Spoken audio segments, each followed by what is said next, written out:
I stood frozen in my mother-in-law's doorway, watching my wife Serafina embrace her ex-boyfriend Marcus like they were still together. "Surprise!" my mother-in-law chirped behind me. "I thought it would be nice to have the whole family together for Thanksgiving." The whole family. My stomach dropped as Marcus kissed Sarah's cheek, his hand lingering on her waist. "Relax, we're not replacing you," my mother-in-law whispered in my ear, her voice dripping with false sweetness. "It's just that some bonds can never be broken." That's when I knew this wasn't about Thanksgiving at all. Hey everyone, before we dive into this wild family drama, I'm curious, where are you watching from today? If this hook already has your jaw-dropping, smash that like button, because trust me, you haven't seen anything yet. Subscribe for more unbelievable family revenge stories and buckle up, because what my mother-in-law did next completely shattered everything I thought I knew about loyalty, family, and the woman I married. This Thanksgiving dinner was about to become a battlefield, and I had no idea I was walking into an ambush that had been planned for months. Let me back up and explain how I ended up in this nightmare. My name is Aurelia, and I thought I had the perfect life. Sarah and I had been together for 3 years, married for 18 months, and I genuinely believed her family had accepted me. Her mother, Patricia, always seemed warm and welcoming, constantly inviting me to family events and treating me like the daughter she never had. I should have known it was too good to be true. The warning signs were there, but I was too blinded by love to see them. During our engagement party, Patricia kept mentioning how special Marcus had been to the family. She would casually drop his name into conversations, talking about his successful law practice, his recent promotion, how he had such a good heart. At the time, I brushed it off as a mother figure reminiscing about her daughter's past. Sarah always seemed uncomfortable when Marcus came up, quickly changing the subject or making excuses to leave the room. "Mom, please stop," Sarah would say, her voice tight with frustration.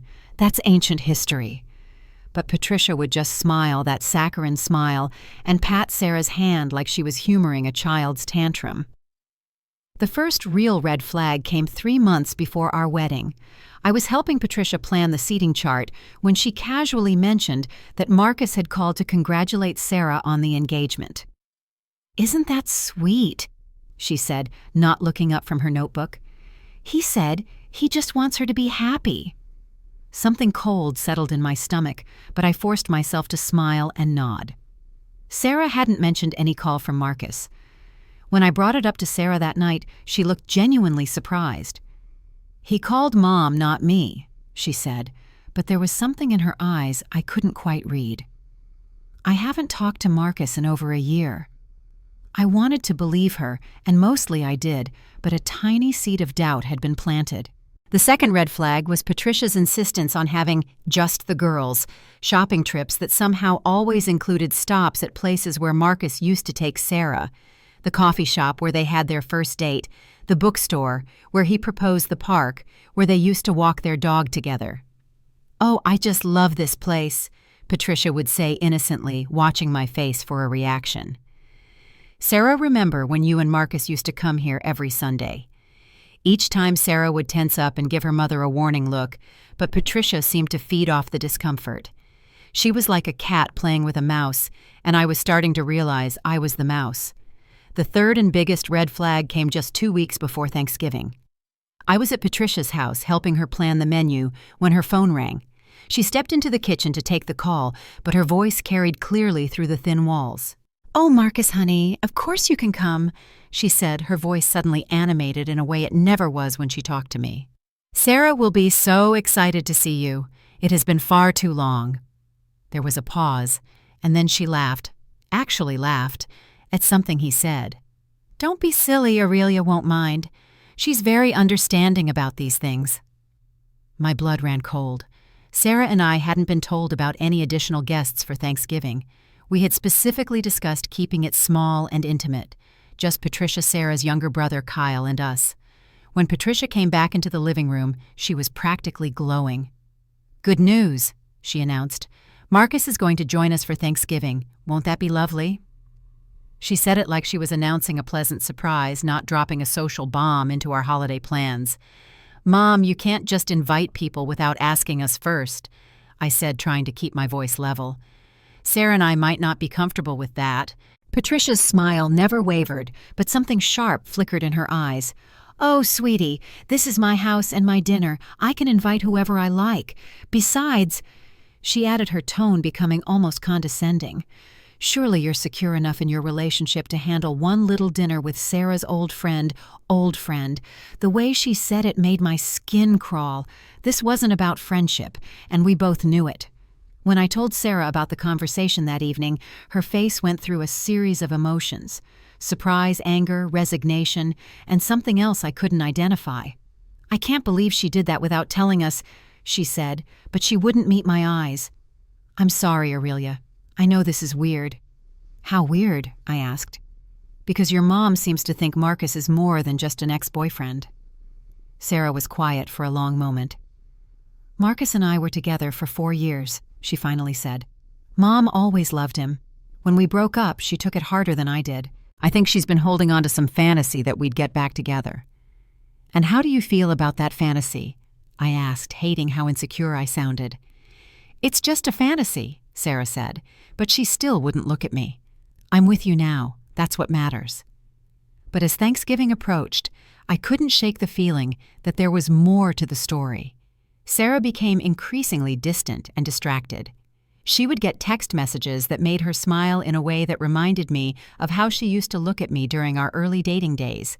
When I asked who was texting, she would always have a quick excuse: work, her brother, her college friend. The night before Thanksgiving, I found Sarah standing in front of our bedroom mirror, trying on different outfits with an intensity I hadn't seen since our wedding day. She settled on a dress I had never seen before, a deep burgundy number that hugged her curves and brought out the gold flecks in her brown eyes. New dress? I asked casually. Oh, this old thing, she said, but color rose in her cheeks. I've had it forever. That was a lie. I knew every piece of clothing in Sarah's closet, and this dress was definitely new. Expensive, too, based on the cut and fabric. The kind of dress you wear when you want to make an impression on someone specific. As I lay awake that night, listening to Sarah's steady breathing beside me, I couldn't escape the growing certainty that tomorrow's dinner was going to change everything. Patricia hadn't just invited Marcus to Thanksgiving. She had orchestrated something much more calculated and cruel. And somehow, despite all my questions and concerns, I was walking into it completely blind. The moment I saw Marcus, I understood why Patricia had been so confident. He wasn't just Sarah's ex-boyfriend. He was everything I wasn't. Tall where I was average height, conventionally handsome where I was quirky pretty, established in his career where I was still finding my footing. He wore success like a tailored suit, and when he smiled at Sarah, 20 years of history passed between them in a single glance. Sarah Bear, he said, using a nickname that made my wife light up in a way that felt like a physical blow. You look absolutely stunning. His eyes swept over her burgundy dress appreciatively, and I realized with growing horror that she had dressed for him, not for family dinner. Marcus, she breathed, and there was something in her voice I had never heard before, a softness, a vulnerability that she had never shown me. They hugged for what felt like an eternity, and I watched my husband melt into another man's arms like I didn't exist. Patricia beamed like a proud matchmaker. Isn't this wonderful? She gushed. Just like old times Marcus, you remember Aurelia, don't you? Sarah's current situation. Current situation. Not wife, not partner. Current situation like I was a temporary arrangement that could be easily discarded when something better came along. Of course, Marcus said, finally acknowledging my existence with a polite smile that didn't reach his eyes. Congratulations on the marriage. I hope you're treating our girl well. Our girl. The possessive pronoun hit me like a slap. I forced myself to smile and shake his hand, noting how he held mine just a fraction too long, like he was claiming territory. Dinner was a masterclass in psychological warfare, with Patricia as the general and Marcus as her willing lieutenant. Every conversation somehow circled back to shared memories between him and Sarah, the time they went to Italy together, the apartment they almost bought, the dog they had talked about getting. Patricia had clearly briefed him on every detail of their relationship because he wielded those memories like weapons, each one designed to remind everyone at the table, especially me, that he had a claim to my wife that went back decades. "Remember when we went to that little restaurant in Tuscany?" Marcus said, his hand casually resting on the back of Sarah's chair. "The owner insisted we were on our honeymoon because we looked so happy together." Sarah actually giggled, like a schoolgirl with a crush, not like a married woman sitting next to her wife. "Oh my God, yes! And you insisted on playing along because you wanted the free champagne." "Some things never change," Marcus said, his voice intimate and warm. "You still have that laugh that could light up a room." I felt sick. This wasn't casual reminiscing between old friends. This was deliberate seduction, and my wife was falling for it hook, line, and sinker. Even worse, she wasn't even trying to include me in the conversation or redirect it to more appropriate territory. She was completely absorbed in Marcus, hanging on his every word like I was invisible. Kyle, Sarah's brother, kept shooting me sympathetic looks across the table. He was clearly as uncomfortable with the situation as I was, but Patricia's iron grip on the family dynamics meant he didn't dare speak up. When he tried to change the subject to work or current events, Patricia would smoothly redirect back to Marcus and Sarah's shared history. "Kyle, did you know Marcus just made partner at his firm?" Patricia announced proudly like he was her own son. "And he bought that beautiful house in Beacon Hill, the one with the garden he was always planning with Sarah." "Mom," Sarah said weakly, but she was smiling as she said it. "What I'm just proud of him. Some people know how to build a real future for themselves and the people they love." The pointed look she gave me made her meaning crystal clear. Marcus was successful, stable, the kind of provider who could give Sarah the life she deserved. I apparently was not. The worst part was watching Sarah transform before my eyes. The woman I had married was confident, independent, fiercely loyal to the people she loved. But sitting next to Marcus, she became someone else entirely, softer, more traditional, deferential, in a way that made my skin crawl. She laughed at jokes that weren't funny, agreed with opinions she would normally argue against, and kept stealing glances at him like she was a teenager with her first crush. "You know," Marcus said during dessert, his voice casual, but his words clearly calculated, "I always wondered what would have happened if we had tried harder to work things out. We were so young when we broke up. Maybe we gave up too easily on something special." The silence that followed was deafening. Patricia looked like Christmas had come early. Kyle stared at his plate like he wanted to disappear. Sarah's face flushed pink, and she didn't immediately shut down the conversation like any loyal partner should have. "Marcus," she said finally, her voice barely above a whisper. That's complicated." "Is it?" he asked, leaning closer to her.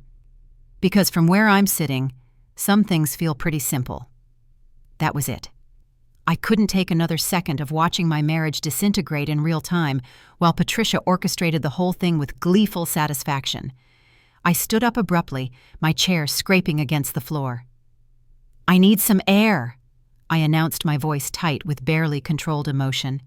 "Oh, Aurelia," Patricia said with false concern. "Are you feeling all right? You look a little pale." "I'm fine," I lied, already heading for the door. "Just need a moment." I escaped to the back porch where the November air was sharp enough to cut through the fog of disbelief and hurt that had been building all evening. Through the window, I could see the three of them still seated at the table. Patricia looking satisfied, Marcus looking confident, and Sarah looking conflicted, but not nearly conflicted enough for a woman whose marriage was under attack. That's when I realized the horrible truth. This wasn't just about Patricia wanting Marcus back in the family. This was about something much more devastating. Based on the way Sarah was responding to him on her new dress and distant behavior over the past few weeks on the text messages and the secret smiles, I was beginning to suspect that Marcus had never really left at all. My phone buzzed with a text from an unknown number. "Check your wife's Instagram messages. You deserve to know the truth. A friend." With trembling fingers, I opened Instagram and navigated to Sarah's account. She had left it logged in on my phone months ago when hers was dead. What I found in her direct messages made my blood run cold and changed everything I thought I knew about my marriage. The Instagram messages painted a picture that shattered my world completely. Months of conversations between Sarah and Marcus starting just 2 weeks after our wedding. Not innocent check-ins between old friends, but intimate exchanges that read like love letters between current partners, not exes. I can't stop thinking about that night. One of Marcus's messages read, dated 3 months ago. Being with you again felt like coming home. I know the situation is complicated with Aurelia, but what we have is real. It always has been. Sarah's response made my hands shake. I know, I feel so guilty, but I can't help it. When I'm with you, I remember who I really am. This thing with Aurelia, it was supposed to be different, safer, but it's not what I thought I wanted. The messages went on for pages. Plans to meet at hotels, complaints about having to pretend to be happy in our marriage. Marcus pushing her to leave me, and Sarah explaining that she needed more time to figure out how to do this without destroying Aurelia completely. The most recent exchange was from yesterday morning. Tomorrow's dinner is our chance, Marcus had written. Mom has everything planned. Once Aurelia sees how we are together, how right this is, she'll understand that fighting it is pointless. We can finally stop pretending. I'm scared, Sarah had replied. What if she doesn't react the way your mom thinks she will? What if she fights for me? She won't, Marcus had responded with cruel certainty. She's not the fighting type. She'll bow out gracefully, and we can move on with our lives. Trust the plan, baby. This time tomorrow, everything will be different. Baby. He called my wife baby, and she let him. But the messages revealed something even more shocking. Patricia wasn't just facilitating their reunion, she was bankrolling it. Screenshots of bank transfers showed thousands of dollars flowing from Patricia to Marcus over the past 6 months. Hotel bills, restaurant receipts, even a down payment on an engagement ring. Patricia had been financially supporting their affair, treating it like an investment in her daughter's future happiness. One message thread from last month showed the full scope of their conspiracy. The therapist you recommended was perfect, Sarah had written to Marcus. She's helping me work through my confusion about my sexuality and understand that sometimes we make choices based on fear rather than love. It's expensive, but your mom is covering the sessions. Patricia had even paid for conversion therapy. She had found a therapist who would convince Sarah that her marriage to me was a phase, a mistake born from trauma or fear rather than genuine love. The woman I had trusted as a second mother had been actively working to destroy my marriage and convince my wife that loving me was a psychological disorder that needed to be cured. The final piece of the puzzle came in a group chat between Marcus, Patricia, and someone named Dr. Henderson. The patient is responding well to treatment, the therapist had written. She's beginning to understand that her attraction to women was a coping mechanism for her fear of real intimacy with men. With continued therapy and the right environmental triggers, I believe we can guide her toward healthier relationship patterns. Environmental triggers, like tonight's dinner. Like seeing Marcus again and being surrounded by people who insisted that their relationship was not just valid, but superior to ours. I felt sick reading it all, but I forced myself to screenshot everything before deleting my browsing history. I needed evidence of what they had done, what they were still doing. This wasn't just an affair. It was a coordinated campaign to gaslight me and brainwash my wife into believing that our entire relationship was a mistake. Through the window, I could see them still sitting at the table, but now Marcus had moved his chair closer to Sarah's. Patricia was nowhere to be seen, probably giving them privacy to have whatever conversation they had planned. Marcus was holding Sarah's hand, speaking earnestly while she nodded and wiped away tears. I wanted to storm back in there and confront them all with what I had discovered. I wanted to shove the phone in Sarah's face and demand an explanation. But something stopped me. Maybe it was the cold calculation I had seen in Marcus's messages, or the way Patricia had orchestrated every detail of this evening, or the realization that they had been planning this ambush for months while I had been completely oblivious. If I confronted them now, emotional and unprepared, they would have the advantage. Patricia would paint me as unstable and jealous. Marcus would position himself as the reasonable alternative to my hysteria. And Sarah, already primed by months of therapy to see our relationship as unhealthy, would probably side with them against me. But I had something they didn't know. I had information. They thought I was stumbling around in the dark, confused and helpless. They didn't know that I had seen behind the curtain and understood exactly what they were trying to do. My phone buzzed again with another message from the unknown number. I know this is a lot to process, but there's more. Meet me at the Starbucks on Commonwealth Avenue tomorrow at 10 a.m. Come alone. Julia. Julia. The name meant nothing to me, but whoever she was, she clearly knew more about this situation than I did. Part of me wondered if this was another trap, another layer to their psychological warfare. But at this point, I had nothing left to lose. I took a few minutes to compose myself, wiping away angry tears and practicing a neutral expression in my phone's camera. I had to be smart about this. If I was going to fight back, I needed to be strategic, not emotional. When I walked back into the house, the scene had shifted dramatically. Patricia had returned and was now sitting on Marcus's other side, the three of them forming a united front across from my empty chair. They looked up at me with expressions ranging from guilty Sarah to triumphant Patricia to smug Marcus. "Feel better, sweetheart?" Patricia asked with fake concern. "We were just talking about old times. It's amazing how some bonds just never fade, isn't it?" "Amazing." I agreed, my voice steady, despite the turmoil in my chest. I was actually thinking the same thing. Sarah looked confused by my calm response.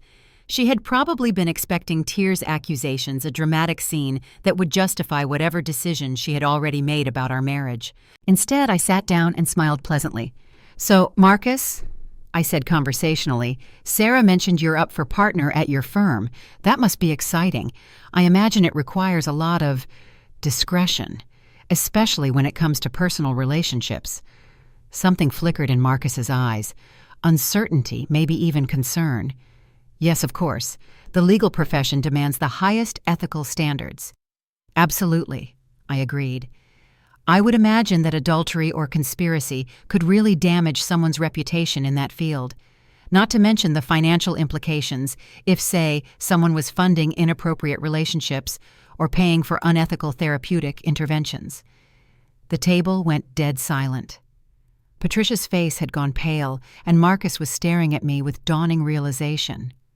Only Sarah looked genuinely confused, which told me she didn't know the full extent of what the other two had been planning.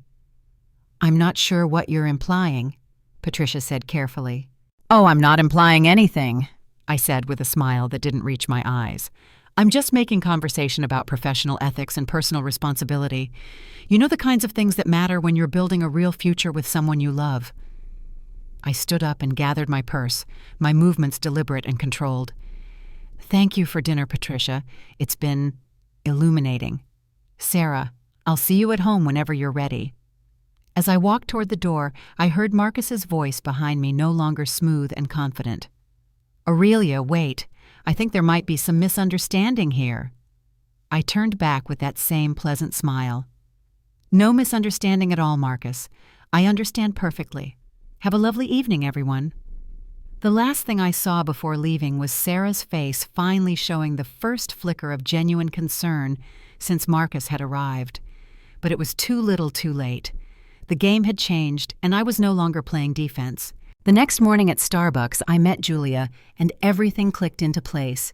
She was a private investigator in her 50s with sharp eyes and a no-nonsense demeanor that immediately put me at ease. "I'm Dr. Henderson's former assistant," she explained, sliding a thick manila folder across the table. "I quit 3 weeks ago when I realized what she was really doing to her patients. What they did to your wife isn't therapy. It's conversion torture disguised as treatment." The folder contained audio recordings, financial records, and detailed notes about dozens of women who had been subjected to the same treatment as Sarah. Dr. Henderson had been running an illegal practice, taking money from families who wanted to cure their daughters' sisters and wives of same-sex attraction. "Your mother-in-law paid Dr. Henderson $50,000 over 6 months, Julia continued, her voice tight with anger.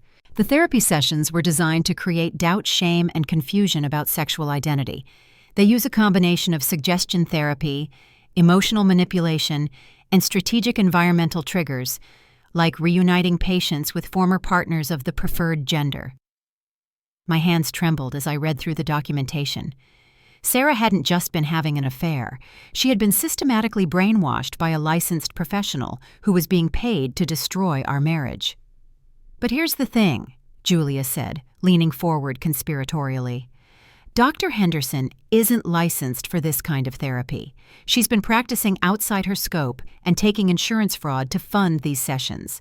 The state board has been investigating her for months, but they needed more evidence. Your case might be exactly what they need to shut her down permanently." She pulled out another folder, this one containing bank records that made my blood boil. Patricia hadn't just paid for therapy. She had funded Marcus's entire lifestyle for the past year. His apartment lease, his car payments, even his wardrobe upgrades. She had essentially hired him to seduce my wife away from me. "There's more," Julia said grimly.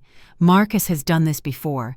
3 other women in the past 5 years, all married to women, all with wealthy family members willing to pay for intervention services.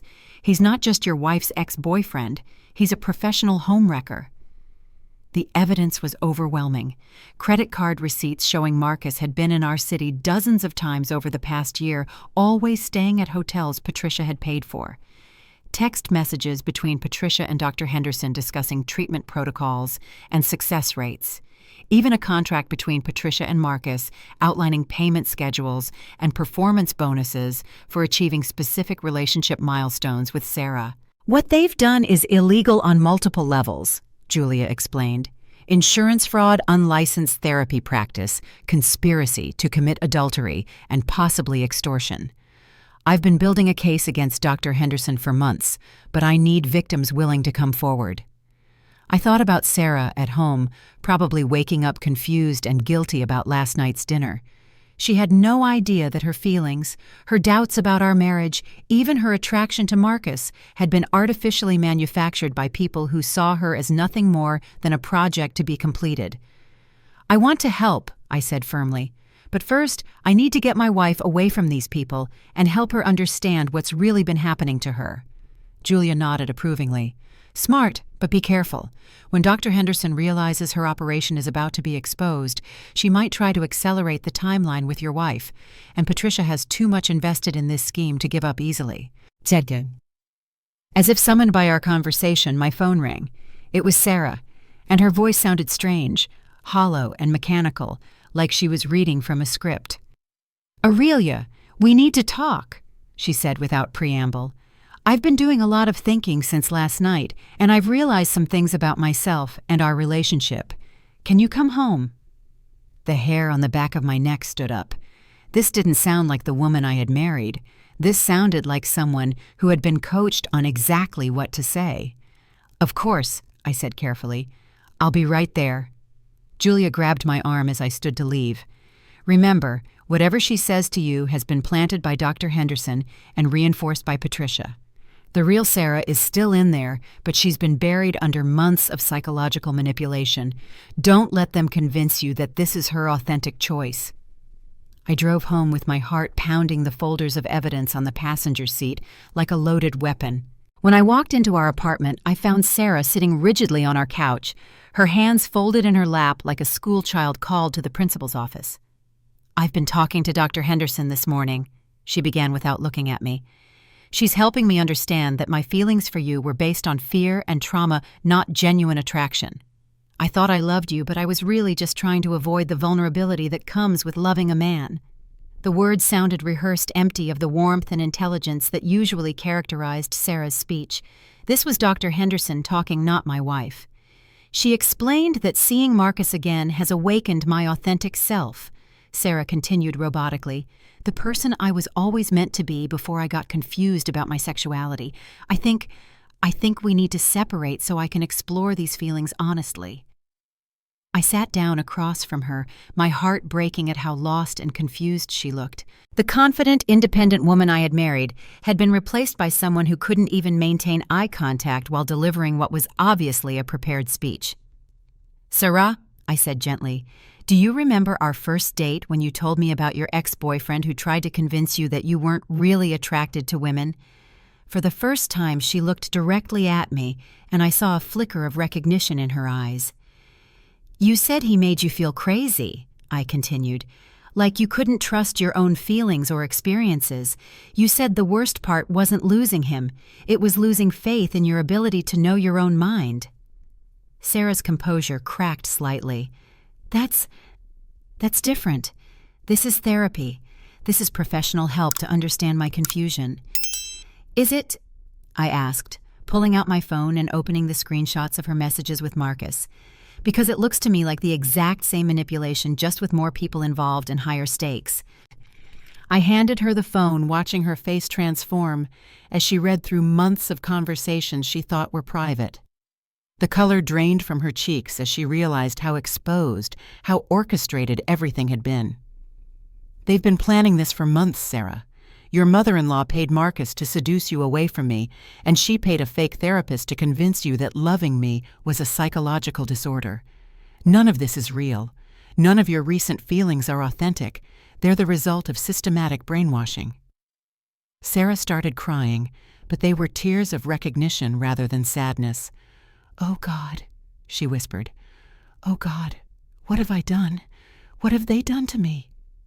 The real Sarah was finally fighting her way back to the surface, and when she looked at me with clear eyes for the first time in months, I knew we had a chance to win this war. The next 72 hours were a whirlwind of legal consultations, police reports, and carefully orchestrated revenge that would have made Patricia's manipulation schemes look amateur by comparison.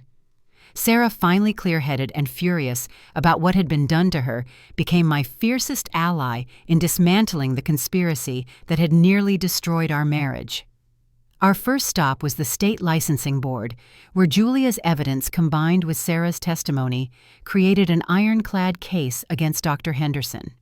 Within hours, her practice was raided and her license suspended pending a full investigation. The audio recordings Julia had secretly made during therapy sessions revealed that Dr. Henderson had been using techniques banned by every major psychological association, specifically targeting vulnerable women with conversion therapy disguised as legitimate treatment. "She told me that my marriage was a form of self-harm," Sarah explained to the investigators, her voice steady despite the tears streaming down her face. "She convinced me that loving Aurelia was a symptom of unresolved trauma, and that only by reconnecting with Marcus could I become psychologically healthy. She made me believe that my own identity was a delusion." The financial fraud charges came next. Patricia's payments to Dr. Henderson had been run through insurance claims for legitimate therapy, meaning she had defrauded both the insurance company and the federal government. The FBI's white-collar crime division was very interested in the $50,000 that had mysteriously disappeared from Patricia's retirement account and reappeared as payments to an unlicensed conversion therapist. But the sweetest justice came from an unexpected source, Marcus's law firm. When Julia presented them with evidence that their soon-to-be partner had been operating as a paid homewrecker, taking money to seduce married women away from their spouses, the partners called an emergency meeting. Apparently, professional conduct standards didn't just apply to legal matters. They extended to personal behavior that could bring disgrace to the firm. "Mr. Thompson," the senior partner said coldly. "During the meeting Sarah and I were invited to attend, we've reviewed the evidence of your entrepreneurial activities. Accepting payment to interfere with marriages is not the kind of ethical leadership we expect from our partners." Marcus, who had walked into the meeting confident and smug, left it unemployed and facing potential civil lawsuits from 3 other women whose marriages he had helped destroy. His partnership was revoked, his employment terminated, and his legal reputation shattered beyond repair. The legal community, as it turned out, was a very small world where news traveled fast. Patricia's reckoning was more complex, but equally satisfying. The insurance fraud charges meant she was facing potential jail time, but the real devastation came from her own family. Kyle, who had witnessed the Thanksgiving dinner manipulation firsthand, was so disgusted by his mother's behavior that he cut contact entirely. Other family members, once they learned about the conversion therapy and financial manipulation, began distancing themselves from Patricia's toxic influence. I can't believe my own mother tried to brainwash my sister. Kyle told us during a family meeting we held without Patricia. And the money she spent on this insane scheme could have paid for Sarah's graduate school or helped you two buy a house. Instead, she used it to hire someone to torture Sarah psychologically. The most poetic justice came when Patricia's church congregation learned about her involvement in funding conversion therapy. The Progressive Methodist Church she had attended for 30 years was horrified to discover that one of their prominent members had been secretly funding practices they had officially condemned. Patricia found herself not just legally isolated, but spiritually and socially ostracized by the very community where she had sought validation for her actions. Dr. Henderson's downfall was swift and complete. The state investigation revealed that she had been operating without proper licensure for 3 years, taking hundreds of thousands of dollars from families desperate to fix their LGBTQ relatives. The recordings Julia had gathered showed systematic abuse of vulnerable patients, with Dr. Henderson deliberately creating psychological distress to make her victims more susceptible to suggestion. She specifically targeted women in same-sex marriages, the lead investigator explained to us. The therapy was designed to create artificial relationship problems, then offer reconciliation with male partners as the solution. It's one of the most sophisticated psychological manipulation schemes we've ever encountered. The criminal charges were extensive practicing without a license, insurance fraud, conspiracy, and violation of patient rights.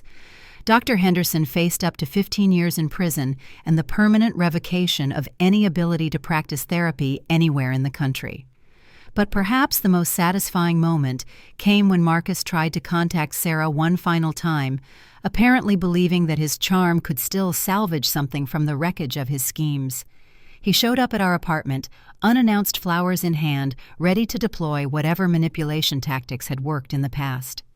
Sarah answered the door with a smile that could have cut glass. "Marcus, how lovely to see you. I was just reviewing some legal documents with my attorney. Would you like to see them?" She handed him a restraining order and a civil lawsuit claiming damages for emotional distress, financial losses, and conspiracy to commit adultery. His face went white as he read through the document outlining exactly what evidence we had against him and what it was going to cost him.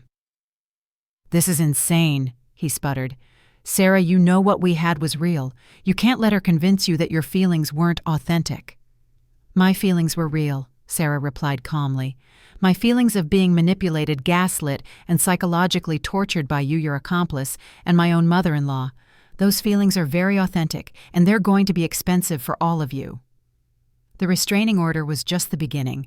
Our attorney, recommended by Julia, specialized in cases involving psychological manipulation and fraud. She was building a civil case that would hold all 3 conspirators financially responsible for the damage they had done to our marriage, our mental health, and our financial stability. "Conversion therapy is illegal in this state," our lawyer explained with obvious satisfaction. "When it's conducted by unlicensed practitioners and funded through insurance fraud, the penalties become severe. Your case is going to set a precedent that protects other families from this kind of systematic abuse." As Marcus walked away from our apartment, shoulders slumped and flowers forgotten on our doorstep, I felt something I hadn't experienced in months: complete and utter vindication. The people who had tried to destroy our marriage were facing consequences that would follow them for years, while Sarah and I were finally free to rebuild our relationship on our own terms. The sweetest revenge, though, was simply being happy together. Every day that Sarah woke up clear-headed and confident in her identity was a victory over the people who had tried to convince her that loving me was a sickness that needed to be cured. 6 months later, Sarah and I stood in the courthouse watching Dr. Henderson being led away in handcuffs after receiving a 12-year sentence for fraud and practicing without a license. The judge had been particularly harsh in her sentencing, noting that the defendant had systematically abused the trust placed in mental health professionals to exploit vulnerable patients for financial gain. Patricia received 3 years in minimum security prison and full restitution of the money she had stolen through insurance fraud. More importantly to us, she was required to undergo genuine psychological evaluation and treatment for her own manipulative behaviors. The irony wasn't lost on anyone. that the woman who had paid for fake therapy to fix her daughter now needed real therapy to address her own toxic patterns. Marcus faced the most comprehensive consequences. In addition to losing his legal career, he owed damages to 4 different women whose marriages he had helped destroy for money. The civil judgments would follow him for decades, ensuring that his days as a professional homewrecker were permanently over. He had moved back in with his parents in another state, his reputation so thoroughly destroyed that starting over in the legal field was impossible. But the most meaningful victory was watching Sarah reclaim herself completely. The first few months after breaking free from Dr. Henderson's manipulation had been challenging as she worked with a legitimate therapist to process what had been done to her. There were days when she questioned everything, her feelings, her identity, even her love for me, not because the doubts were real, but because the psychological damage ran deep. "I feel like I'm learning to trust my own mind again," she told me one evening as we walked through the park where we had gotten engaged. "It's terrifying to realize how completely someone can rewrite your thoughts and feelings without you even knowing it's happening." Working with Dr. Martinez, a therapist who specialized in recovery from psychological manipulation, Sarah slowly rebuilt her confidence in her own identity and experiences. Dr. Martinez explained that conversion therapy survivors often struggled with a phenomenon called induced confusion, the deliberate creation of doubt about core aspects of identity that could take years to fully resolve. "What they did to you was torture," Dr. Martinez told us during one of our joint sessions. "They systematically attacked your ability to trust yourself, your relationships, and your own perceptions. Recovery means learning to validate your own experiences again, even when other people try to tell you they're wrong." The healing process brought us closer together than we had ever been. Sarah's experience had given her a deep appreciation for authentic love and genuine support, while my experience fighting for our marriage had shown me reserves of strength I never knew I possessed. We learned to communicate more directly, to question manipulation more quickly, and to protect our relationship from outside interference more effectively. Kyle became an unexpected ally in our recovery. Watching his mother's systematic manipulation of his sister had opened his eyes to patterns of behavior he had accepted as normal for years. He started his own therapy to process growing up in Patricia's household and became one of our strongest supporters. "I always thought Mom was just protective of Sarah," he told us during one of our regular family dinners, the healthy kind where everyone actually cared about each other's well-being. "I didn't realize that her protection was actually control. Seeing what she did to your marriage made me understand that love doesn't involve trying to reprogram someone into being who you want them to be." Julia's investigation had expanded far beyond our case, ultimately exposing a network of practitioners who offered family intervention services designed to break up LGBTQ relationships.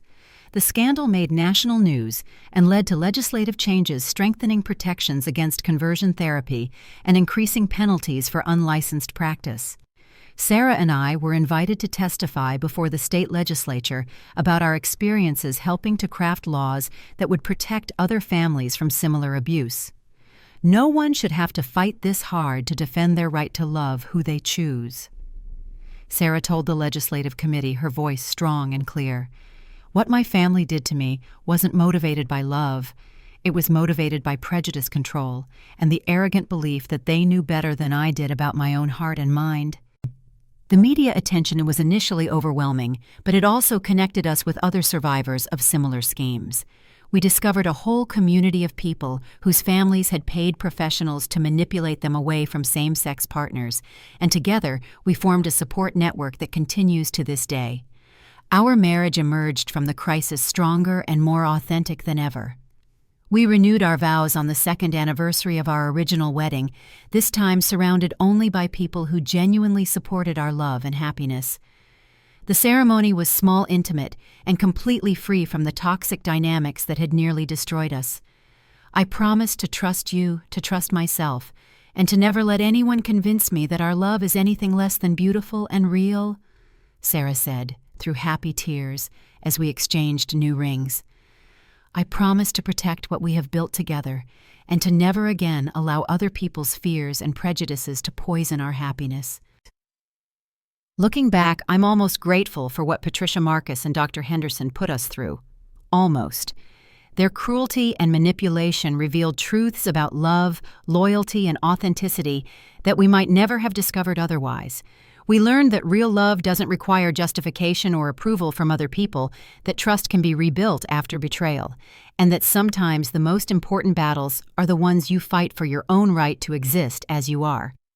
Sarah returned to school to study psychology, inspired by her own experience to help other survivors of manipulation and abuse. She's particularly passionate about working with conversion therapy survivors and has already published research on the long-term psychological effects of induced identity confusion.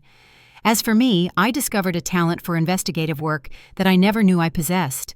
I've started volunteering with organizations that expose fraudulent therapy practices and help families navigate the legal system when dealing with psychological manipulation. There's something deeply satisfying about using the skills I developed fighting for my marriage to help other people protect theirs. The final piece of justice came last month when we received a letter from Dr. Henderson's former patients thanking us for speaking out. Our case had given dozens of other families the courage to come forward, leading to additional criminal charges and civil settlements that ensured Dr. Henderson would never practice again. Has your family ever tried to convince you that your choices in love were wrong? Have you experienced manipulation disguised as help or support? I'd love to hear your stories in the comments below. Sometimes sharing these experiences helps all of us recognize the patterns and protect ourselves better. If this story resonated with you, please hit that like button and subscribe for more tales of family drama, justice served, and the power of fighting for authentic love. Share this with anyone who might need to hear that their relationships are valid, regardless of what family members or society tells them. Thank you for joining me on this journey of healing and justice. And remember that authentic love always deserves to be defended and celebrated, no matter who tries to tell you otherwise.